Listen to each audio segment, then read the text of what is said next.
tout ça la ka moi analyse moko ya moké pour makambo ekomi un peu partout to yebité soki toujours vivre ba bilembo ya tango suka lelo partout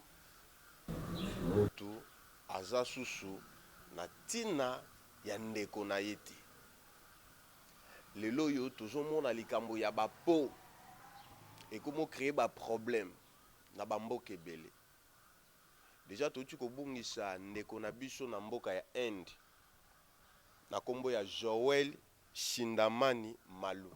Ndeko na biso wana aza étudiant bande ko tanga na Inde et ba policier ya Inde ba kangaki ye ba betaki ye tina liwa. Vraiment za pashi. O eza deuxième fois et ça la manamboka na Inde mbaleleki babomaka ndeko na biso moko ya mwasi batiaka ye bambeli shikawa biso na mboka na biso to maltraitaka ba indien te soko tamboli na ville province ya Kinshasa au mona ba magasin ba indien za partout to vivaka na bango lokola bandeko tozo kota tozo sombela bango ba biloko to maltraitaka bango te mais pona nini kaka biso ba congolais na bamboka ebele bato bamonaka biso lokola bato pamba quel que soit po ozali yebango oza moto lokola nga oza na mai na makila lokola ngai totonga bolingo po lelo yo mboka na biso Congo bato ebele bozo bénéficier na mboka na biso mais soki toza na bamboka na bino bozo zwa biso lokola bato pamba tozo présenter ka ba sincère condoléances na libota ndeko na biso tango mosusu alingaki azala pe mokonzi monene na mboka na biso tango mosusu pa alingaki kosala ba makambo ya minene na mboka na biso donc vraiment tozo senga kaka na bakonzi ya mboka botala likambo oyo nazoloba kaka donc to construire bolingo même ata biso ba congolais partout bisika tozali tozala na bolingo solidarité ezala to construire bolingo quel que soit posa nango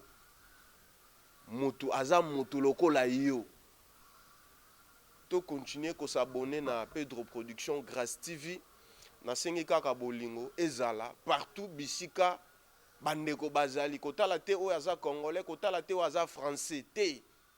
tozala na bolingo et ozala malamu vraiment lelo yo tozokutana na bamboka ebele okoke na mboka moko songolo za mutu mboka wana te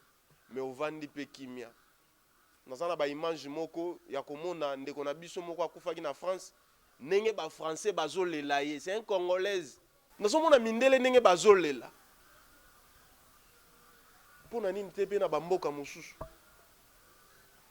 en tout cas esali biso esengote po lobi ya ndeko na biso Joel toyebite kolo abatela libota ya ndeko na biso mabele ya bakoko na biso et yamba na kimia mais toza na pasi donc tisiko biso ba congolais tozolela kaka oya biso